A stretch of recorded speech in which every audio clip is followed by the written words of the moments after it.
What's good, party people? This is According to Woods, and I am honored to have one half of the inaugural Featherweight UpNext Fighting Championship bout going down this Saturday in Commerce Casino in Commerce, California, live on Fight TV.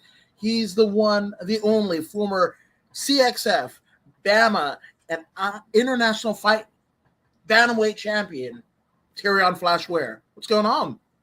Nothing much, man. Man, glad to be here, man. Glad to have me. Man, the pleasure's all mine. Which it's kind of cool, right? Like, feeling like you've accomplished something where, when people go to interview, you're like, yeah, I did that. That it's so much that it's a mouthful for somebody to try and introduce you. Yeah, I mean, it's definitely cool, man. It's something that I'm starting to kind of sit back and enjoy the accomplishments, because when you're in them and you're doing them, you're not really thinking about it much. You're just trying to achieve greatness. But to sit back and smell the flowers a little bit, yeah, I think it's important. Absolutely. Now, this is, we were kind of talking off air and I brought it up. Albert was just on. And, this is two of the most heralded bantamweights, in Southern California, if not California history. Your record, his records, the championships. You guys, are like King Midas, both of you, and, you guys are graduating to like featherweight, which is, I think it's like a cool little story. It's almost like like a ushering of the tides and everything, like a shedding of the younger self and, kind of advancing into this, like the matured, grizzled, still like capable, but grizzled veteran with everything that you've learned and taken apart your combat sports journey, your life journey, and it's a culmination on Saturday night. Do you feel that way? Yeah, 100%. We definitely both of us have been part of a lot of big fights, and now just another big fight, coming here to Southern California, and I know I'm excited. I'm pretty excited as well, and it's just I just feel like that's who we are, who we've been as fighters. We've been in this game for a minute now, and we seek out the best fights. He hasn't turned down fights. I don't turn down fights, and I think that's the fans appreciate that, and I feel like they're in for a show this coming Saturday. No, 100%. And I mean, obviously, you guys both fought UpNext, the first card, right? Earning yourselves, in very real time. Both of you guys collecting wins, on that night, prompting this now title fight. So, I mean, there was a change in you this last fight that I personally hadn't seen in a while, and it's kind of weird to say because you fought on big cards, namely the UFC, much like Albert, but like there was a change. It was almost like a rekindling of fire, and what do you attribute that to? Or I mean, have you noticed that in yourself? Yeah, I mean, definitely just I pretty much started and began my career, training with, kind of the same people, same coaches and things like that. And,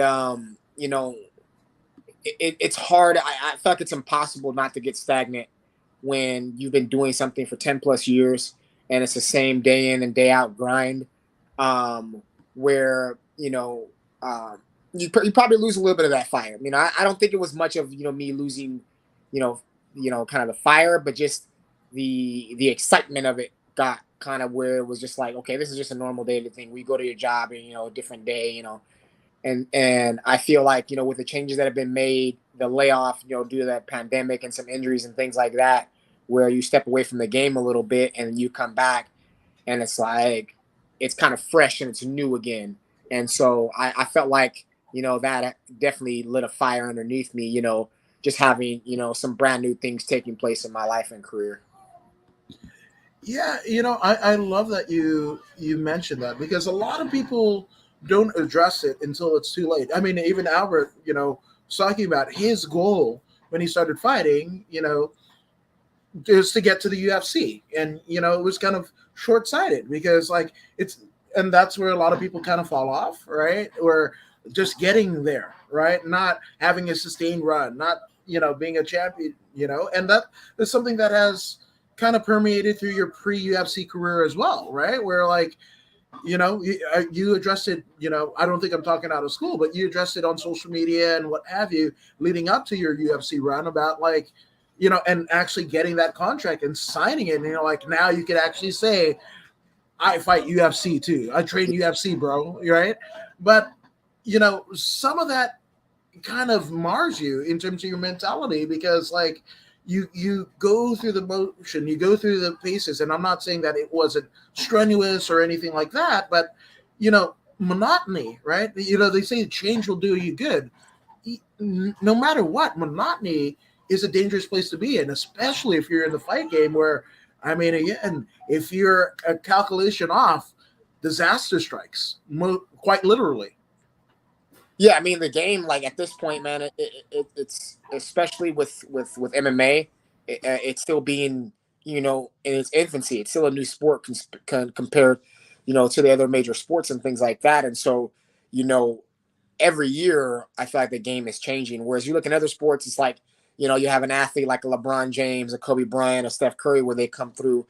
And it's every decade or so where they change the game, they do something different, and then people start to catch on, and the game changes. Whereas like it seems like MMA every 6 months, man, we get a different athlete that comes through, and like they start doing something, and whatever the case may be. And sometimes you get a few, and it's like the game starts changing. And so if you get stagnant, you're left stagnant, you just kind of do the same in and out flow. You look up 2 years from now, the game will be completely different, and it's passed you by.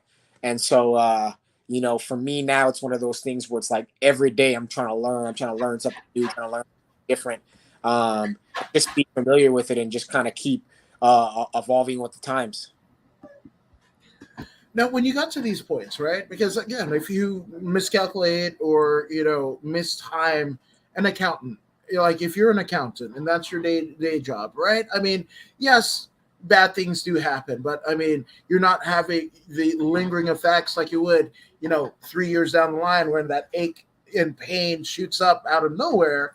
It's high volume, high risk, high reward chess almost, right? So were you aware as it was going on, like there might be some complacency or, and how did you deal with it? How did you decide to snap yourself out of it?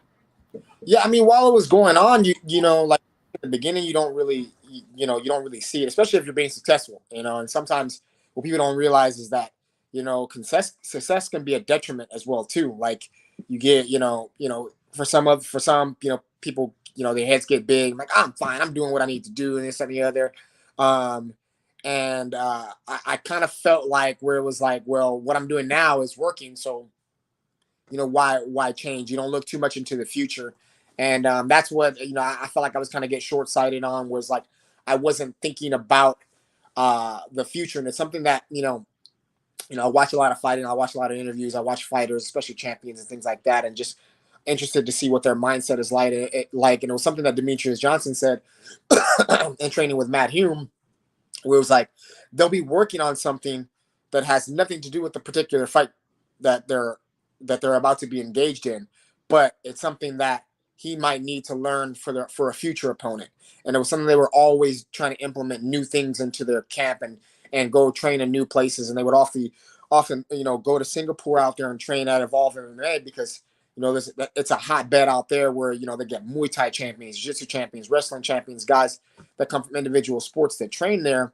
But it was going over there and getting a fresh look, and constantly being the the small fish in a big pond, where it's like, when he's training at his gym over in AMC, and he walks into the gym, and he's got 10 championship belts on the wall, and he's got all these posters. People come and look up to him, like he's a god. But when he goes over there, it's like, you're a nobody again. You got to start from scratch. You got to keep going. Like you go in there, and you're in their realm. And so I think that's something that now I've started to realize, later in my career. It's like, you can't be the best guy in the gym all the time. Like you gotta put yourself in situations where, you know, you're not going to be anywhere near the best guy in the gym, and it just constantly gets you better. And then once you get to the point where you start feeling, you know, like you're hitting that point where you're the best guy in the gym, then you got to seek out other challenges, whether it's going to another gym, or bringing other guys in. And, you know, at least, you know, it doesn't have to be, again, leaving, but even just bringing guys in for sparring, bringing guys in for training camp, where it's like now you're getting a whole nother level, and it allows you to level up. Now, you know, as a part of kind of, you know, utilizing this kind of new mindset, or realizing that you need to, you know, kind of throw out the Scrabble pieces and just kind of see what comes out. Did that also necessitate the move up to 145 from 135? Honestly, it was just more so like I had been, you know, since the pandemic, you know, I got fucking lazy, just like a lot of people did, put on some weight. And I had been training, where I'm at now at CMMA now for about a year and a half, and, you know, helping guys out with, you know, with their fights and things like that. And, you know, I was trying to get a fight scheduled for myself, but just other things going on in my personal life, not being able to train consistently enough to where I felt comfortable to get in there. Um, and then I finally got, you know, got the ball rolling, and then UNF, and George, you know, somebody who I've worked with in the past, you know, offered me a fight, hit me up, and it was like 8 weeks away, and it was like, well, I don't think it's healthy for me to try to drop down to 35 from the weight that I was at. And so I was like, you know, the move up to featherweight, I felt like was something that's going to happen in my future anyways. And I felt like it was safer for me to take a fight at 145 and not try to cut as much weight. And that's what pretty much prompted me. It was just more of a timing thing. But I knew eventually it was going to happen anyways, just being at 45 as you get older, trying to cut down to 35, the body doesn't, you know, doesn't respond as well. But it's something that that I do see myself, you know, going back to doing, and maybe even doing both. It's just going to depend on the matchups, the timing, and where I'm at, and then ultimately what's healthiest for my career. Now, I mean, obviously, there's physical advantages, you know, but you know, in terms of your fight preparation, you know, Albert was just talking about, like, you know, being able to actually have meals and water, like those, you know, those things to the, I guess, you know, the general population seem like, oh, I'm gonna have a bottle of water, but what have you. I mean, I consciously won't sip water on camera if I know I'm interviewing somebody that has just cut weight or in the midst of cutting weight. You know, it's just something that you have. But the fact that you're not having to do as much of it, obviously still eating clean and what have you, but you know, some of the physical changes that are going through, you know, like the muscle mass, like, you know, how do you feel? Or yeah, I mean, obviously you're the Flash, right? Or is there a change in terms of your speed or your grappling? Yeah, I mean, definitely, like, one of the things is competing at the 135, you know, in between fights, you know, when you didn't have to, have your weight down and things like that, and you know, walk around a little heavier, you're able to lift and eat a little bit more. Just the mood, you know, you show up to training, you're in a better mood. Yeah, you feel stronger, you feel faster, your body just feels good. And I feel like less injuries occur as well too. You know, when you're depleting yourself of nutrients and things like that while trying to up your training, like any body that is in the realm of any kind of biology, you know, when it comes to just the human body and performance and things like that, um, outside of our sport, if you were doing that in any other sport, they're like, what's wrong with you? Like, why would you be depleting yourself, you know, of nutrients, of calories and things like that, while you're ramping up your training, you know? And, you know, that's just been a part of our sport, and it's just been accepted. It's just the way that it is. But I feel like in the future, you know, it's been brushed over and talked about a little bit about eliminating weight cutting. I think it'll make the sport better. It'll be less guys pulling out of fights, you know, less guys pulling out of fights due to, on short notice, due to, they're cutting their last 2-3 pounds and they fall out in the sauna and hit their head. I mean, we know plenty of guys just here in Southern California, you know, that have had to pull out of fights due to weight cutting issues, let alone the world. And, and so I definitely feel better not having to cut as much weight and be able to walk around my natural weight and compete around my natural weight. And it's definitely more enjoyable. And I feel like, you ask any fighter, that's ever competed and that still competes, the hardest part of what it is that we do is the weight cut. Everything else is, it's what we love to do. It's fun. We train, we spar, we able to all year round to do those things, but you don't cut weight and on a year round basis. It happens, only basically when you fight, and so it's definitely more enjoyable not having to cut down as much weight. Yeah, it's wild because, and I'm beaming with pride because you've always been kind of wiser than the rest. You just have that way about you. Like you've been here, done that before. It's just your spirit, right? But I remember a particular a tweet or a post where, a fighter years back, pre-pandemic, what have you, didn't make weight and whatever. And then Terrion Flash Ware goes, I'm not a professional, right? To this incarnation of Terrion Flash Ware. And for me, just to be honest, man, I hate weight cutting. Like what it does to your kidneys long term, it's just not worth it.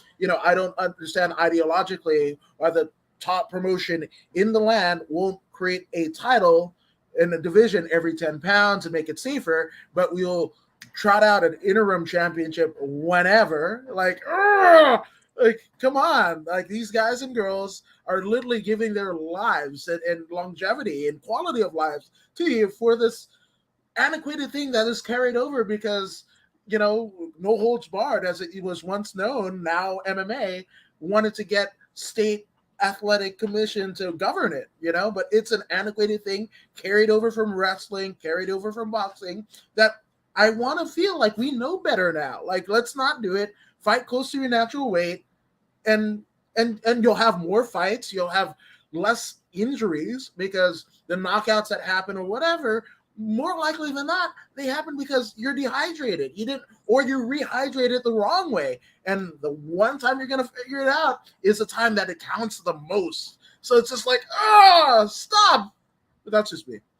No, it's definitely frustrating, man, because it's like, I don't know, maybe there's more to it than I know. Maybe I'm speaking out of ignorance. Maybe it's harder to do it than it seems. I'm not gonna pretend like I'm behind those desks and I know what goes on with the commissions and the promotions and things like that.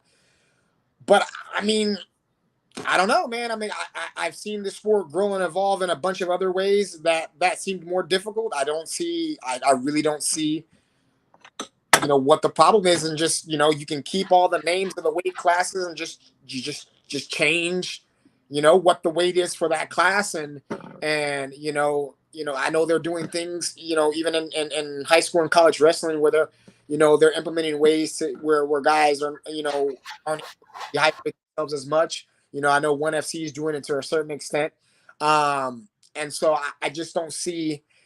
I feel like there's smart minds out there that can figure out a way where year round, where they can do something like hydration tests, do something where every year we have to renew our fight license and we have to go through medical procedures. They got to test our brain, our eyes, and all that. Why not do something, a body composition test where you got to show up when you do your fight license to renew. They do a body composition test, see where you're at, and then determine, okay, this is the lowest you can fight for this year, basically based upon what your body composition is and where it's at, and just make it safer for the fighters. We always hear oh, we're doing this in the interest of the fighters. It's all about the safety of the fighters. Well, the biggest detriment to us fighters, I feel like, is the weight cut. Obviously besides getting hit in the head and things like that. But like you said, like getting hit in the head when your brain isn't fully hydrated, we know that's way worse than when it is hydrated. So why not implement something to where, if you're going to talk about it's all about the safety of the fighters, then show us that it's actually about the safety of fighters and do something to get rid of it, at least mitigate it to some extent. I mean, you still got guys, I saw something, a meme that was posted, not necessarily a meme, but a post that was posted up about Alex Pereira. He makes 185, but by the time fight time comes around, he's like 218. Like, how is that healthy? You know, so I don't know. We'll see. Yes, no, I love it because to me, is this like the mixed martial weight cutting? Yeah, is this MMW? Because to me, the fight, the contested contractual obligated fight should be what you step into the cage. You're not signing up just a weight cut. Yes, weight cutting is kind of, a necessary evil, or it has been for the last almost 3 decades now. But theoretically speaking, the scale isn't what people are clamoring, every arena across the world to see. They want to see the fight. So if 185, whatever, and they're 205 pounds, well, that's a light heavyweight fight. We're not like, what are we? Oh, it's and my pro wrestling brain is going off like, what the is this? Of course, card is subjected to change, but come on. Yeah, man. Like, I don't know. I feel like it's just, I don't know, human nature or whatever the case may be. When something is done for so long a certain way, people don't want to change for one reason or another. And I feel like in the future when we finally do get rid of it, we'll look back at that at the time, where we were doing this and go like, man, like how dumb were we were to be doing this. And so, you know, but at the end of the day, there's safer methods to do it, and it's up to the responsibility of each individual party, each fighter, and everybody, they're their own man, they're their own woman. They can do what they want, and I feel like I feel like the new wave of the future is guys going to be cutting less until it's outlawed, and be smarter about it. And I'm already starting to see you go back to the days of the Ultimate Fighter, and guys cutting weight on there and doing things like, man, like that's and so I feel like we're having less and less of it. I know the UFC is implementing where with the UFC PI, and a lot of fighters work with them, and they're helping them out with that. I feel like there's another step that we can take in terms of just stopping the weight cut altogether. But I feel like the sport is doing a better job of it with nutrition and things like that, and making sure the fighters are not doing some of the archaic ways of the past. But like with anything, we can always improve, and we should always be looking to improve the sport. No, 1,000%. And speaking of, and we kind of spoke, in terms of like legacy and what have you. I mean, this is the perfect fight to make for this inaugural title for this promotion, right? I mean, I don't know how much we can say, but I mean, this definitely feels that in terms of promotion, kind of similar to, promotions where you and Albert both have held championships before. I'll say that, legally speaking, right? But the fact that this is the first title, right? You guys are the standard bearers, coming into Saturday night, and you guys both have championship pedigree behind you. This is the perfect fight to make for this, And it reminds me, and we were talking off air, much like your fight with Jared Papazian in CXF, right? Where Jared was coming, I think you fought, it was a trilogy fight, right? You fought once in boxing, once in MMA. You got him in boxing, he got you in MMA, and that was right after he had his own stint in the UFC and he was kind of coming out of it. And, Bosun Wang and I, we filmed you and Jared and Jonathan King and the beach in Venice and what have you. And there was a very special like crinkle in the air, the electricity that whoever won this fight, it would have UFC implications, either a return for Jared or basically a start to you and your UFC career, right? And that's exactly what happened. And it even made even better that Jared had seen Dana White and talked to him like right before the fight. So there's a lot of like special vibes that are going into that one as well as this one, because not that Albert is looking past you. He is very respectful of your career, your accomplishments, and what have you. But he's looking at this as a run. Your name, your record, and your pedigree. It speaks for itself, right? So, have you thought? Obviously, you're not looking past Albert Morales, not one iota.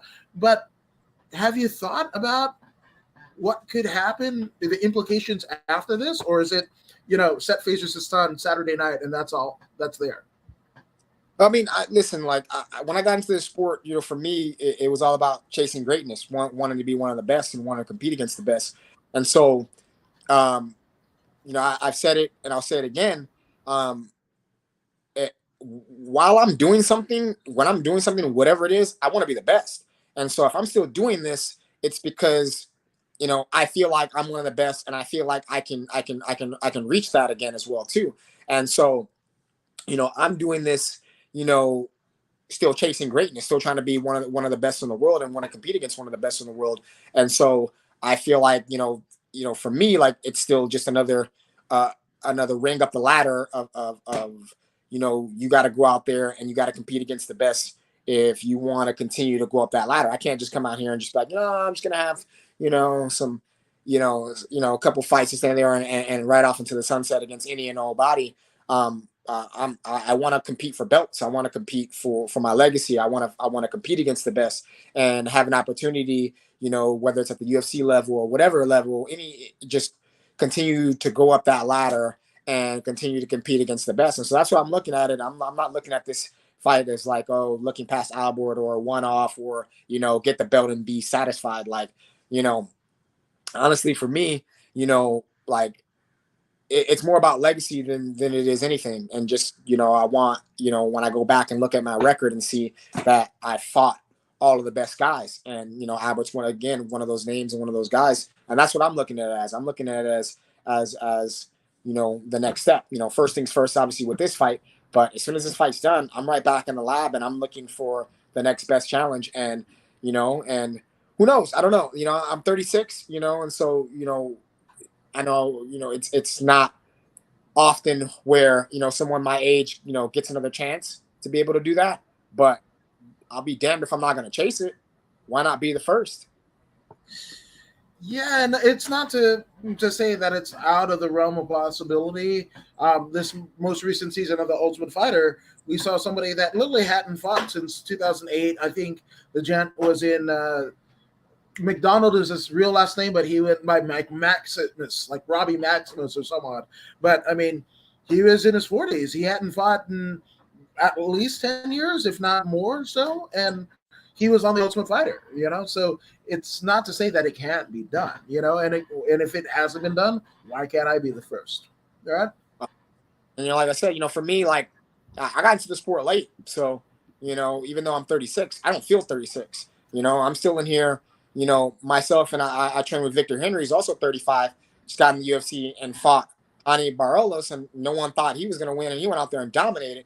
We talk about it all the time. Like, we've been in this game for a while. But hell, if I'm still in there and I'm hanging with the young bucks who are 18, 19, 20 years old, and I'm outworking them, then at that point, age is just a number. You're only as old as you feel. You got to take care of your body. Now, of course, I can't train the way that I did when I started when I was 24. You got to be smarter about it, and you got to be, smart more about the recovery process. But when I get in there, when I got in there in this last fight, I felt great. I didn't have any injuries. I didn't feel, hampered at all. I didn't feel 36. And so, if we're getting to the point where, we look back and, in other sports where 30 would be an age where it was like, oh, he's getting older. Now it's like, you got a guy like LeBron James at 37, 38 years old, still playing at the top of his game. So I feel like as technology and training and nutrition and all that stuff, we get more technologically advanced in that stuff, that, athletes are going to be able to compete later in their careers. And I think we'll see even, better fights, because it's always that where as you're coming up, you're fighting against experience and age. And so as you come up and you're getting older and you get more experience, your body doesn't perform as well. But now it's getting to the point where your body's able to still perform a lot, more efficient and later in your career as you get older. But now you're gaining the experience, you're gaining new techniques. And so now you're going out there and be able to, you're seeing guys at 34, 35, even, Glover Teixeira at 42, being able to compete and put on great shows. And that's the way that I look at it. And so, people can hamper on my age all they want. If they're thinking that they're coming in there with, oh, he's a 36-year-old, he's old, and this, that, and the other. They're going to be in for a shock. And I love things that shock. And again, an electricity is in the air. There's something special going on. So again, I'm so honored to have you on. This is a perfect fight for you and Albert in your career. The inaugural championship, the Featherweight Championship. You know, where both of you guys have earned and won titles over the course of your career. It's just mine, like my brain is just going all cylinders, like all systems go, you know. So I gotta ask, all right, and I might have linked them right down here, but in the words of the great poet Hubastank, I had something but I didn't, I fucking forgot it. But where can they find you on social media? On Instagram, _MMA. It's the same on Twitter, I believe, and on Facebook, which I rarely am on now. It's just Terrion Flashware. I'm not on any of the other stuff. I just keep it simple but yeah, you can find me on there, and the support is much appreciated. The haters are much appreciated as well too, because you guys keep me going as well too. So keep doubting me and hate me if you want. Yeah, that's pretty much it. And not so much it's a hater, but I mean, we're going to bring our friend Bruce Bob Trotter. He says hot chicks should become ring girls once they start losing. I don't know if he meant actual like fighting. That's a pretty chauvinistic take on it. I don't even know what the hell to say to it. But yeah, man, I mean, kudos to everyone. I don't know. What the fuck? Yeah. Like, I hope he can. I'll let one of those girls hear him say that, because I know some girls. Yeah. Tell that to Ashley Evans Smith. Like, she should become a ring girl. Good fucking luck. Yeah. Yeah. I mean, okay, cool, man. I mean, everybody's got to say, you know. And I would think of something witty to retort back to that, but I fucked up a Hugh Stank reference, so I think it might be time to go. But again, go ahead and follow Terrion Flashware on all of the socials if you haven't already done so. It's right here in the bio. So I kind of made it easy for you guys. But Terrion, thank you for doing this. Good skill Saturday night. I will be watching for sure. And again, if you guys can't be in attendance, which I believe it's sold out. So if you haven't already gotten a ticket already, the luck has run out, right? But you can catch it much like most of your fights, as well as Albert's fights, on an app called Fight TV. They've got Ric Flair's last match, a lot of your guys' fights. So go ahead, plunker down the money, because it's probably going to be one of the best things that you've seen all year. So there's that. 100%, man. And Adam, man, as always, brother, thanks for having me, man. I appreciate you. I appreciate what you do, the passion that you bring into this as always, man. And it's always great seeing you. It's been too long. We haven't seen each other in person, so I hope to see you soon as well. But again, man, thanks for having me on your platform, and I appreciate it, brother. Mario Yamasaki is not to let you die, but you know the heart, the one that the BTS fans are doing nowadays. But go ahead and subscribe to the podcast on Facebook, YouTube, and Twitch is where you can find it. Also simulcast on bodyslam.net. I mean, Terrion, you're subscribed to the podcast, aren't you? Percent. Hell yeah. So be like Terrion, subscribe to the podcast. But if you don't believe me, you don't believe Terrion, and I don't know why you wouldn't, hey, here's Zeta Zhang to help convince you. Hey, this is Zeta Zhang. Make sure you subscribe to According to